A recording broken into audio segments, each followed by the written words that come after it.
கர்த்தருடைய பரிசுநாமத்திற்கு ஸ்தோத்திரம் உண்டாட்டும். இந்த ஜூலை மாதம் அதிகாலை வேளையிலே உங்களை பார்க்கிறதிலே நான் மிகவும் சந்தோஷப்படுகிறேன்.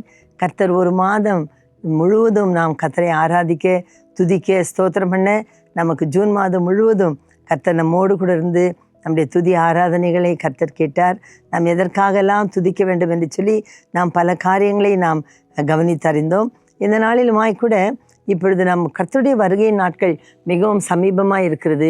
அவரை நாம் சந்திக்க ஆயத்தப்பட வேண்டும். உன் தேவனை சந்திக்க ஆயத்தப்படு என்று வேதம் சொல்கிறது. ஆகவே நாம் தேவனை சந்திக்க வேண்டுமானால் நமக்குள்ளே சில ஆயத்தங்கள் இருக்க வேண்டும். மணவாளன் ஒரு மணவாட்டியை தனக்காக ஆயத்தப்படுத்தும் பொழுது அவளுடைய நெற்றியிலே அவர் 10 வெள்ளி காசை கட்டி வைத்து விட்டு போய் அவளுக்காக ஒரு வீட்டை ஆயத்தம் பண்ணிவிட்டு திரும்ப வந்து அவர் தகப்பனார் எப்பொழுது நீ போய் மணவாட்டியை கூட்டி கொண்டு வா என்று சொல்கிறாரோ அப்பொழுது அந்த மணவாளன் எக்கால சத்தத்தோடும் ஆடல் பாடல் ஆரவாரத்தோடும் வந்து அந்த மணவாட்டியை கூட்டி கொண்டு போய் தான் கட்டின வீட்டிலே வைத்து அவளை மனைவியாக்கி கொண்டு மகிழ்வார். அதே போல் நம்முடைய ஆண்டவராக இயேசு கிறிஸ்து நமக்காக எல்லா பாடுகளையும் பட்டு அவர் உயிர் தெழுந்து அவர் உயிரோடு எழும்பி போகும் பொழுது அவர் பிதாவின் வீட்டில் அநேக வாசஸ்தலங்கள் உண்டு, நான் அதை ஆயத்தம் பண்ணி விட்டு வந்து உங்களை என்னிடமாய் சேர்த்துக்கொள்வேன் என்று சொல்லிவிட்டு போயிருக்கிறார். அவர் வீடுகளை ஆயத்தம் பண்ண பிற்பாடு பிதா எப்பொழுது சொல்கிறாரோ அப்பொழுது இயேசு கண்டிப்பாய் திரும்ப வருவார்.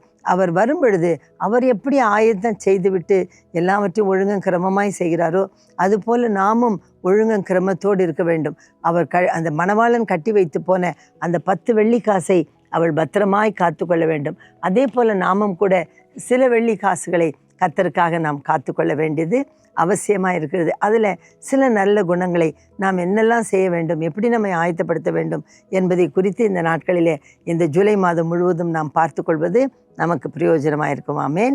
Price the Lord. கர்த்தர் உங்களையும் உங்களுடைய குடும்பத்தையும் பிள்ளைகள், குழந்தைகள், பேர பிள்ளைகள் எல்லார் மேலும் உங்களுடைய இனஜன பந்துக்கள் யாவரையும் கர்த்தர் ஆசீர்வதிப்பாராக. எல்லாரும் சுகத்தோடும் பலத்தோடும் ஆரோக்கியத்தோடும் கர்த்தருடைய வருகைக்கு ஆயத்தப்பட்டவர்களாய் இருப்பார்களாக. இந்த செய்திகள் அவர்களுக்கு மிகவும் பிரயோஜனமாக இருக்க நாங்கள் ஜெபிக்கிறோம். இந்த மாதம் தெய்வ ஆசீர்வாதம் உங்களை தாங்கட்டும். ஆமேன். இந்த நாளில் முதலாவதாக நாம் ஆண்டவர் நமக்கு சொல்லிவிட்டு போன வார்த்தை என்னவென்றால் மத்தேயு 8:22 நாம் வாசிக்கிறோம். இயேசு மரித்தோரை அடக்கம் பண்ணட்டும், நீ என்னை பின்பற்றி வா என்று சொன்னார். ஆண்டவர் நமக்கு முன்னே போயிருக்கிறார். நாம் அவரை பின்பற்றி போக வேண்டியது நமக்கு அவசியமாக இருக்குது. அவரை நாம் பின்பற்றுவர்களாக இருக்க வேண்டும். அவரை பின்பற்ற வேண்டுமானால் எப்பொழுதும் அவருடைய சிந்தையிலே நாம் இருக்க வேண்டும். அவருடைய அடிச்சுவடுகளிலே நாம் பின்பற்ற வேண்டும் என்று சொல்லி நாம் வேதத்திலே வாசிக்கிறோம். அவருடைய அடிச்சுவடுகளை குறித்து நாம் பார்க்கும் பொழுது 1 பேதுரு 2:21 நாம் வாசிக்கிறோம். இதற்காக நீங்கள் அழைக்கப்பட்டும் இருக்கிறீர்கள், ஏனெனில் கிறிஸ்து உங்களுக்காக பாடுபட்டு நீங்கள் தம்முடைய அடிச்சுவடுகளை தொடர்ந்து வரும்படி உங்களுக்கு மாதிரியை பின் வைத்து போனார். இப்போ இயேசு நமக்கு எங்கே போனார், எப்படி போனார் என்று நமக்கு தெரியாமல் இல்லை. அவர் நமக்கு முன்பாக வாழ்ந்து அவருடைய அடிச்சுவடுகளை நமக்கு முன்னே வைத்து போயிருக்கிறார். அதனால் அவர் தான் ஒரு சரியான நம்முடைய வாழ்க்கைக்கு தேவையான ஒரு நல்ல மாதிரியாய் அவர் இருக்கிறார். அவர் பின் வைத்து போயிருக்கிறார். அவரை குறித்து நாம் பார்க்கும் பொழுது 1 பேதுரு 2:22 வாசிக்கிறோம். அவர் பாவம் செய்யவில்லை, அவருடைய வாயிலே வஞ்சனை காணப்படவில்லை. இந்த உலகத்தில் நாம் இருக்கிறோம். கர்த்தர் வரும் பொழுது நாம் அவரை போல இருக்க வேண்டும் என்று 1 யோவான் 3:2 நாம் வாசிக்கிறோம். இப்பொழுது நாம் தேவனுடைய பிள்ளைகளாக இருக்கிறோம். அவர் வரும்பொழுது நாம் எப்படி இருப்போமோ என்பதை நாம் இன்னும் அறியவில்லை. ஆனால் அவர் வெளிப்படும் பொழுது அவரை போல நாம் இருக்க வேண்டும் என்று சொல்லி, ஆகவே பாவமில்லாத பரிசுத்தர் ஆண்டவராக இயேசு கிறிஸ்து. ஆகவே நாமும் கூட நம்முடைய பாவங்களை நம்மை சுத்திகரித்து கொண்டு நம்மை பரிசுத்தமாக்கி கொண்டு தெய்வ கிருபையிலே நம்மை காத்து கொள்ள வேண்டியது அவசியமாக இருக்குது. அவரிடத்துல பாவம் இல்லை, அவருடைய வாயில வஞ்சனை இல்லை. நம்முடைய வாயை கூட நம்ம சுத்தமாய் காத்து கொள்ள வேண்டியது அவசியமாக இருக்கிறது. பார்த்தீங்களா, அவர் வையப்படும்போது பதில் வையாமலும் பாடுபடும் பொழுது பயமுறுத்தாமலும் நியாயமாய் தீர்ப்பு செய்கிறவருக்கு தம்மை ஒப்பு கொடுத்தார் என்று சொல்லி பார்க்கிறோம். ஆகவே இந்த நாளிலுமாய் கூட நம்ம ஆண்டவரை பின்பற்ற வேண்டுமானால் இதெல்லாம் நமக்கு அவர் முன்மாதிரியாக வைத்து போயிருக்கிறார். இந்த உலகத்திலே நாம் எதிர்த்து போராடவோ இல்லை என்றால் மக்களோடு கூட சரியாக நாம் நிற்கவோ நாம் அழைக்கப்படவில்லை. நம்முடைய பரிசுத்தத்தை நாம் காத்து கொள்ள வேண்டும். இதெல்லாம் நமக்கு முன்னே அவர் வைத்து போயிருக்கிற அடிச்சுவடுகள். இன்னும் அநேக காரியங்களை நமக்கு வைத்திருக்கிறார். நாம் நம்முடைய பாவங்களுக்கு செத்து அதில் 1 பேதுரு 2:24 வாசிக்கிறோம். நீதிக்கு பிழைத்திருக்கும்படி அவர்தாமே தம்முடைய சரீரத்திலே நம்முடைய பாவங்களை சிலுவையின் மேல் சுமந்து தீர்த்தார். அவருடைய தழும்புகளாலே நாம் குணமாயிருக்கிறோம். ஆகவே நம்முடைய ஆண்டவராகிய இயேசு கிறிஸ்து நமக்காக சகலவற்றையும் செய்து போயிருக்கிறார்.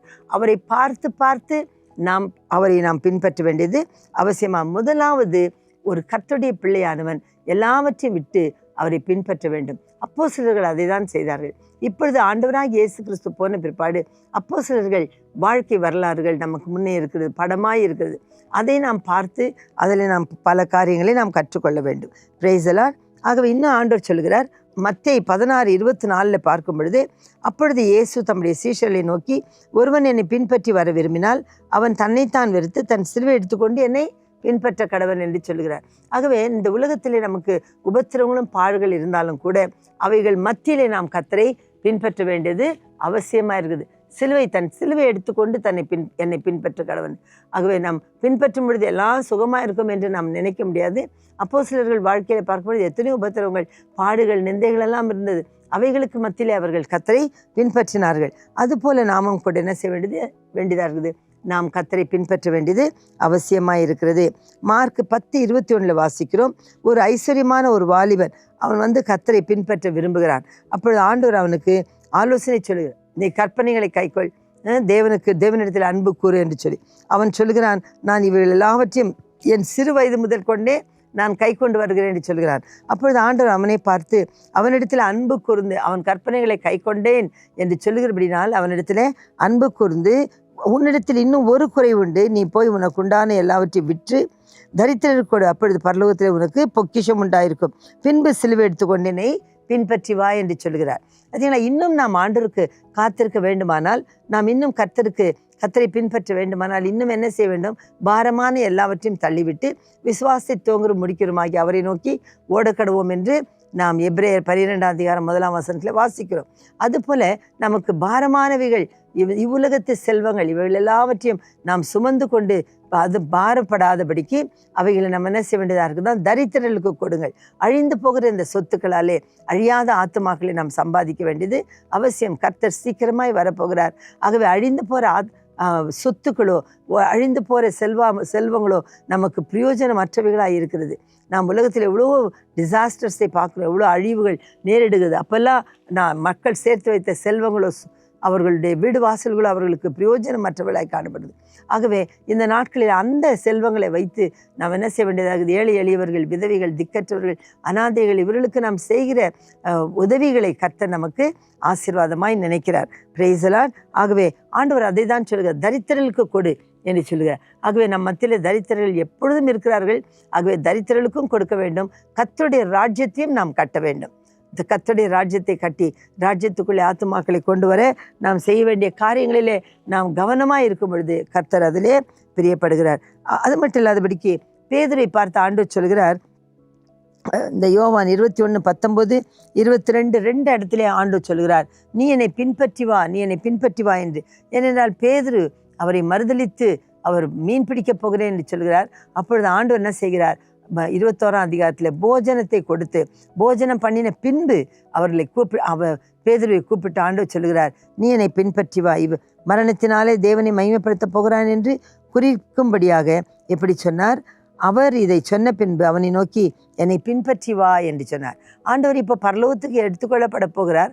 ஆனால் பேதுரை பார்த்து என்னை பின்பற்றி வா என்று சொல்கிறார். மறுபடியும் கூட 22 யோவான் அவரை பின்பற்றி வருகிறதை பேதுரு கண்டு இவன் நம்ம ஏன் பின்பற்றுகிறான்னு சொல்லும் பொழுது, நான் வருமளவும் இவன் இருக்க எனக்கு சித்தமானால் உனக்கு என்ன, நீ என்னை பின்பற்றி வா என்றார். ஆகவே நாம் பின்பற்றும் பொழுது, தேவனை பின்பற்றி நாம் நடக்கும் பொழுது, அவர்களுடைய காரியம் என்ன, இவர்களுடைய காரியம் என்ன என்று நாம் மற்ற காரியங்களை குறித்து கவனித்து கொண்டிருப்போமானால் நாம் கர்த்தரை உறுதியாய் பின்பற்ற முடியாது.